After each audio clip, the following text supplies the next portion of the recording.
बहनों और भाइयों, अयोध्या में प्रभु राम के विराजमान होने का मामला हो या फिर भारत का दुनिया के अंदर सम्मान दिलाने का कार्य, भारत की सुरक्षा को पुख्ता करने का कार्य हो या भारत के अंदर आतंकवाद और नक्सलवाद की समस्या का स्थायी समाधान, विकास के बड़े बड़े कार्य देखने हो, तो यहाँ पे गिरिराज जी का करिश्मा भी आपने देखा कि बरौनी का बंद कारखाना 20 वर्षों से बंद कारखाना फिर से चालू हुआ और यहाँ की रिफाइनरी भी आज इसका विस्तार इस रूप में कर दिया गया कि नए रूप में आपके सामने आई है।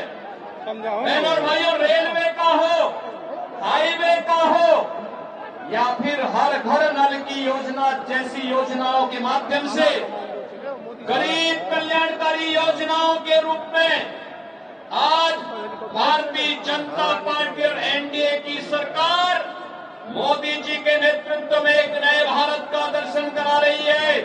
तो नए भारत का नया बिहार भी बनना चाहिए कि नहीं बनना चाहिए? नए भारत का नया बिहार आप देख रहे होंगे, आपने देखा होगा। बहनों और भाइयों, जब कांग्रेस और आरजेडी की सरकार थी तब आतंकी घटनाएं घटित होती थी और जब आतंकवाद पर कार्रवाई करने की बात होती थी ये लोग क्या कहते थे आतंकवाद सीमा पार से है। एक ही बहाना होता था, सीमा पार से आतंकवाद।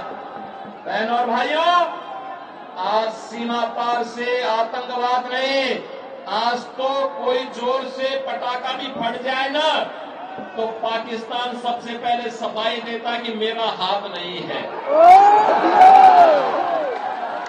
जब मजबूत सरकार होती है तो ऐसे ही दुश्मन अपनी औकात पे रहते हैं।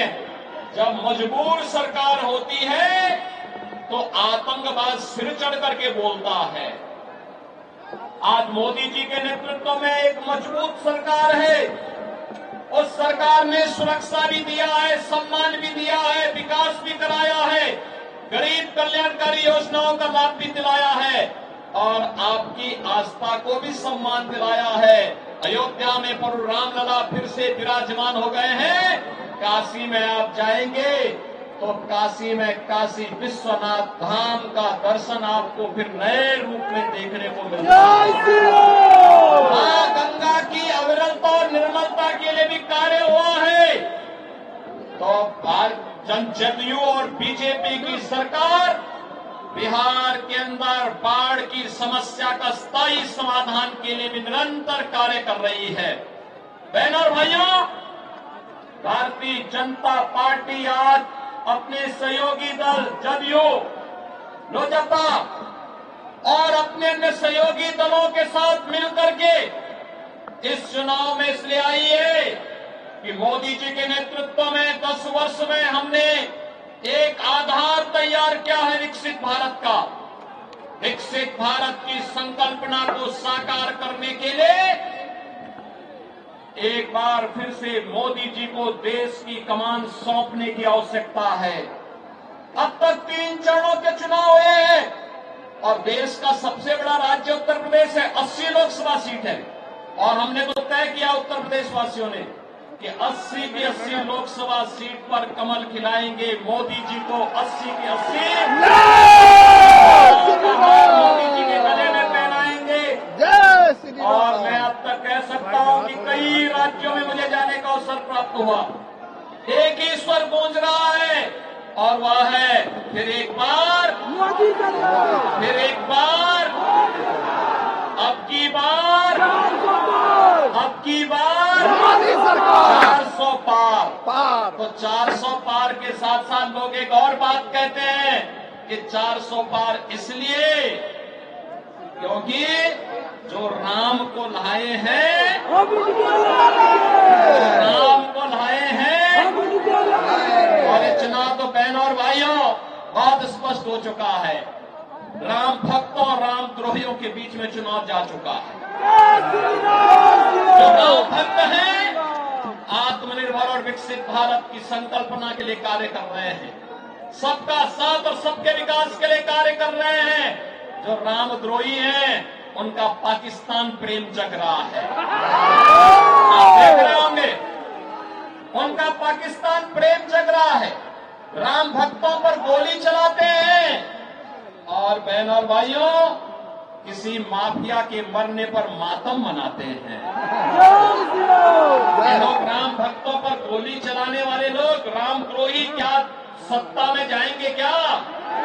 क्या इनको जाने का अधिकार होना चाहिए क्या? बहन और भाइयों, बिहार में लालू जी के नेतृत्व में कांग्रेस और लालू जी के राज में बिहार में अराजकता चरम पर पहुंची थी। नक्सलवाद और आतंकवाद सिर चढ़ करके बोल रहा था, गुंडागिर्दी चरम पर थी। और लालू जी आज भी जब भारत डिजिटल युग में प्रवेश कर चुका है तब भी लालटेन युग में आपको ले जाना चाहते हैं क्या? लालटेन युग में जाना चाहते हैं क्या? लालटेन युग में जाएगा बिहार क्या?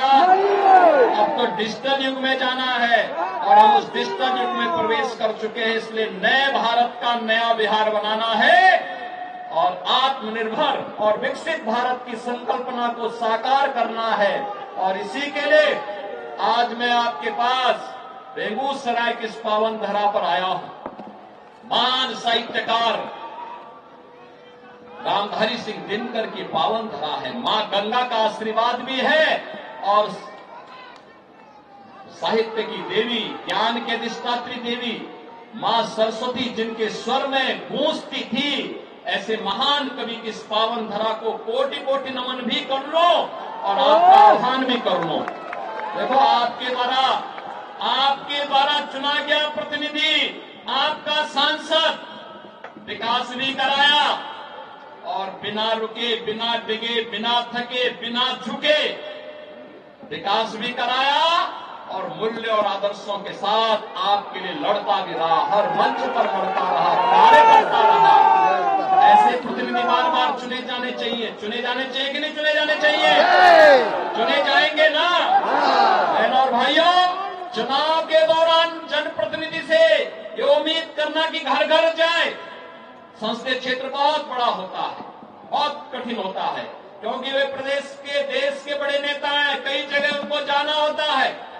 इसलिए मेरी आपसे अपील होगी कि मोदी जी का प्रतिनिधि बनकर और स्वयं गिरिराज सिंह बनकर के घर घर जाकर के घर घर जाइए, देश को बचाने के लिए आगे आइए। एक कांग्रेस और आरजेडी का गठबंधन भारत के विभाजन की नींव तैयार कर रहा है। बाबा साहब भीमराव अम्बेडकर के द्वारा बनाए गए संविधान में ओबीसी, एससी, एसटी के आरक्षण पर सेंध लगाने की तैयारी कर रहा है और यह छूट इनको कतई मत देना, क्योंकि बाबा साहब भीमराव अम्बेडकर ने कहा था कि धार्मिक आधार पर हिंदुस्तान में आरक्षण नहीं हो सकता है और यह आरक्षण हमें धार्मिक आधार पर नहीं होने देना चाहिए। लालू जी के स्वर पर फूटी पड़े हैं कि सभी मुसलमानों को ओबीसी का आरक्षण मिलना चाहिए। अगर ओबीसी का आरक्षण आप उनको दे देंगे तो फिर हमारा ओबीसी कहां जाएगा? कहां जाएगा? और कांग्रेस ने एससी के आरक्षण को राजेंद्र सच्चर कमेटी बना करके पहले ही सेंध लगाने की शुरुआत की थी। बहनों और भाइयों, इनकी साजिश को सफल नहीं होने देना है। और दूसरा महान पाप कांग्रेस क्या करने जा रही है? कांग्रेस ने अपने मैनिफेस्टो में कहा है कि अगर वो सत्ता में आएगी तो सत्ता में आने पे अल्पसंख्यकों की रुचि के अनुसार उनको खान पान की स्वतंत्रता देगी। बहनों और भाइयों, मैं आपसे पूछना चाहता हूं, ऐसा कौन सा भोजन है जो अल्पसंख्यकों को रुचिकर लगता हो और बहुसंख्यकों को नापसंद हो? भाई, सत्तू तो सभी खाते हैं, बाटी चोखा भी सभी खाते हैं, लेकिन एक में है, हमारा बहुसंख्यक समाज कहता हम गौ मांस नहीं खाएंगे, गौ हत्या भी बर्दाश्त नहीं करेंगे।